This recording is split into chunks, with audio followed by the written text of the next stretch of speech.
চারিদিকে কত কিছু ঘটছে, মুখে মুখে ঘটনা যা রটছে, আড়ালে প্রকাশ্যে যা বলছে, তাই নিয়ে ক্যামেরা চলছে, ক্যামেরা চলছে, ক্যামেরা চলছে, ক্যামেরা চলছে।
শান্তিনিকেতনের স্থাপত্য ভাবনা, নান্দনিকতা ও শিল্প ভাবনা নিয়ে সম্প্রতি কলকাতায় অনুষ্ঠিত হয়ে গেল উত্তরায়ণ শীর্ষক 3 দিনের নির্বাচিত কারুশিল্পের প্রদর্শনী,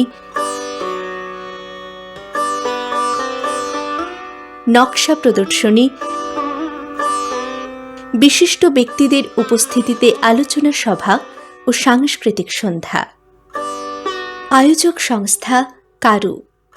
এই উৎসবে শান্তিনিকেতনের ঐতিহ্য, সুচিন্তিত ভাবনা, জীবন দর্শন ও সংস্কৃতির পারম্পরিকতা নিয়ে বক্তব্য রাখেন বিশিষ্ট বক্তারা। Shantiniketan buildings, as I say, were very organic. They will keep growing, they are still growing, and I hope they keep growing because they were meant to grow. They were not really done to any blueprints. And all those blueprints, I hope they are somewhere, somebody to find it. They had little notes from Surendranath Kaur, from Rabindranath Tagore, and Rabindranath himself. Please don't do this, please do this. And also there's a little story about this Shantiniketan architecture. It's open. Oh, Shantiniketan is very open. There's always a reason. Shantiniketan in a many ways reflects Rabindranath's philosophy, especially Nandlal Bose's contribution is also there.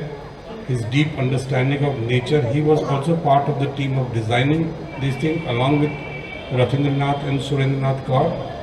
So this such a imaginative people, such a sensitive people, and with the vision of Rabindranath, this Shantiniketan was grew. সুরেনকরের স্থাপত্য ভাবনার দিকটা কেমন ছিল আমরা জানি। ব্যক্তিগতভাবে সুরেনকর ছিলেন অত্যন্ত লো প্রোফাইল মানুষ, কখনো আমায় দেখ করতেন না, কেউই করতেন না। শান্তিনিকেতন আমরা জানি নন্দলাল বসু মঞ্চ সজ্জা করে সমস্ত করে একদম সবার পেছনে গিয়ে বসতেন। সুরেনকর তাই, রথী ঠাকুরও তাই। এই লো প্রোফাইল যে মানুষ, এই যে একেবারে নিজেকে আড়ালে রেখে নিজের কাজকে সামনে ঠেলে দেওয়া, সেই রকম মানুষরা আজকের দিনে হারিয়ে যাচ্ছেন। আজ আমরা সবসময় আমাকে দেখ করে একটা নার্সিসিজমের মধ্যে ভুগছি।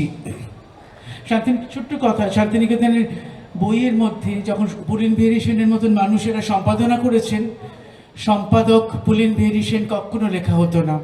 সবার পেছনে ছোট্ট করে লেখা থাকতো, সম্পাদনা করেছেন পুলিন বিহারী সেন বা সম্পাদক পুলিন বিহারী সেন। এটা শান্তিনিকেতনের রীতি, মিশে থাকা প্রকৃতির সঙ্গে, পরিবেশের সঙ্গে, জীবনের সঙ্গে। পৃথিবীর ডিজাইন ল্যাঙ্গুয়েজটা অনেক পাল্টে গেছে, অনেকটাই পাল্টে গেছে, এবং যেটা ক্রমশ সারা পৃথিবীতে আমাদের ডিজাইন বোর্ডে আসছে।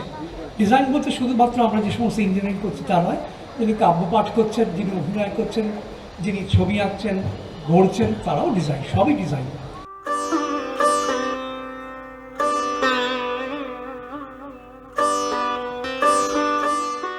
শান্তিনিকেতন ও পার্শ্ববর্তী অঞ্চল থেকে আসা কারুশিল্পী ও হস্তশিল্পীদের পসরাও চোখে পড়ার মতো।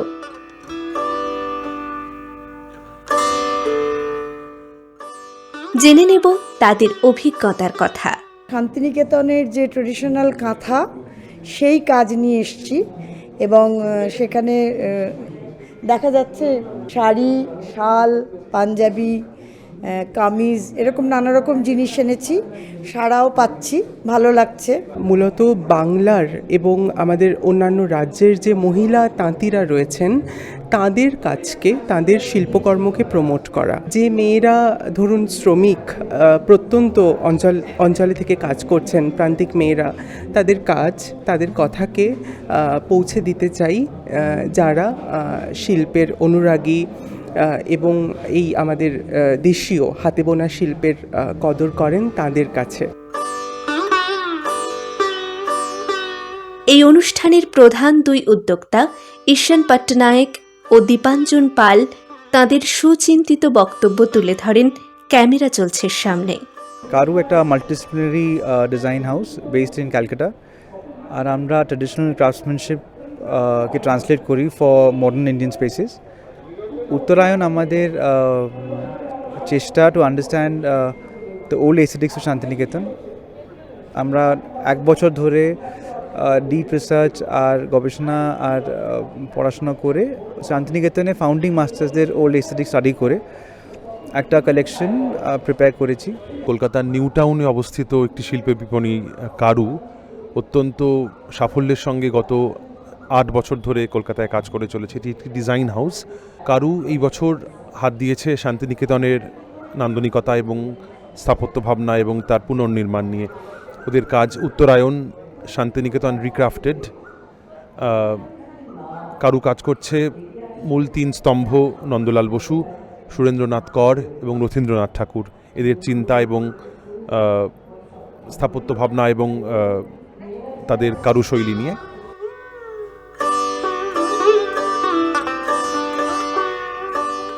কারুর উপদেষ্টা কমিটির সদস্য শাশ্বতী গুহ ঠাকুরতা জানালেন, শান্তিনিকেতন তো প্রথম যে ব্রহ্মচর্য আশ্রম শুরু করেছিলেন দেবেন্দ্রনাথ, তখন ঠিক হয়েছিল এটি একটি আধ্যাত্ম চেতনার জায়গা, এখানে মানুষ আসবেন এবং ঈশ্বর সাধনায় তারা নিজেদের নিয়োজিত করবেন। পরে রবীন্দ্রনাথ যখন এলেন 1900 সালে, তখন এসে উনি এটাকে একটা স্কুল, এটাকে বিদ্যালয়, ব্রহ্মবিদ্যালয়, সেই যে বীজ স্থাপন হলো ব্রহ্মবিদ্যালয়, সেই বীজ কালের সঙ্গে সঙ্গে একটা সময় গিয়ে একেবারে পত্র পুষ্পে শোভিত হয়ে একটা বিশাল মহিরুহ হয়ে উঠল। এই যে ভাবনার কথা, 3 দিন ধরে যে উৎসব হচ্ছে, সেখানে নানান ধরনের আলোচনায় উঠে আসছে সেই শান্তিনিকেতন তৈরি হবার কথা, কিভাবে শান্তিনিকেতন তৈরি হলো, এবং সে তৈরি শুধু ইটকাঠে তৈরি তো নয়, মাস্টারমশাইরা কিভাবে গড়ে তুললেন শান্তিনিকেতনের ভেতরে যে আদর্শ, যে ভাবনা, ছাত্রছাত্রীরা কিভাবে একটা অল্টারনেটিভ একটা ওয়ার্ল্ড, তার বিশ্বাস আলাদা, তার দর্শন আলাদা, তার দেখার চোখ আলাদা, এইসব নিয়ে অনেক রকম আলোচনা হলো এই 3 দিন। আমরা আশা করছি না, এটা ঠিকই প্রতি বছরই এরকম ধরনের কাজ হবে এবং কারু অসাধারণ কাজ করছে।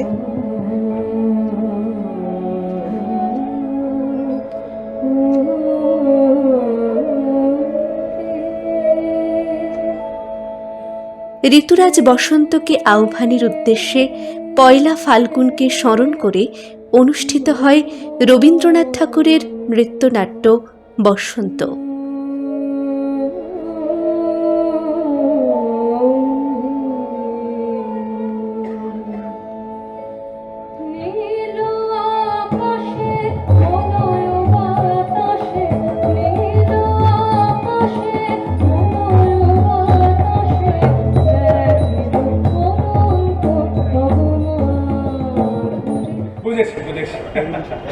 বোধ করি ওই রাজকোষের অবস্থা দেখে পালাতে ইচ্ছে করেছে।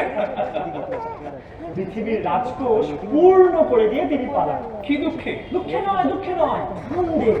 কবি, তোমার হেয়ালি রাখো।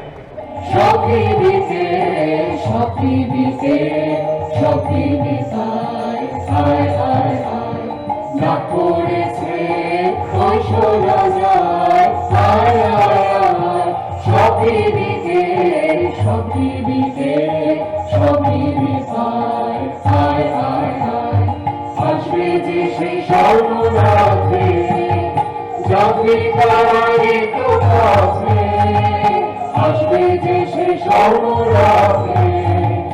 কারুর এই অভিনব প্রয়োগে নতুন প্রজন্মের উপস্থিতি ও অংশগ্রহণ রবীন্দ্র ভাবনা ও শান্তিনিকেতনের জীবন দর্শনকে এক সূত্রে গেঁথে দেয়।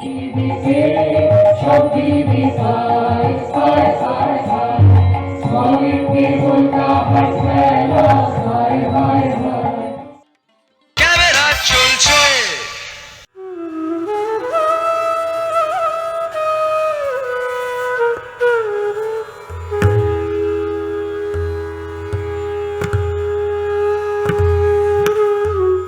ফটোগ্রাফি চর্চার উদ্যোগে হয়ে গেল সংস্থার সদস্যদের তোলা ছবি নিয়ে গগনেন্দ্র শিল্প প্রদর্শনশালায় আলোকচিত্র প্রদর্শনী।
আলো দিয়ে ছবি আঁকেন আলোকচিত্রে, লেন্সে ধরা পড়ে মুহূর্ত, ক্ষণস্থায়ী মুহূর্ত হয়ে ওঠে চিরকালীন। বৈচিত্র্যময় এই প্রদর্শনীতে স্থান পেয়েছে নানা অপরূপ দৃশ্য।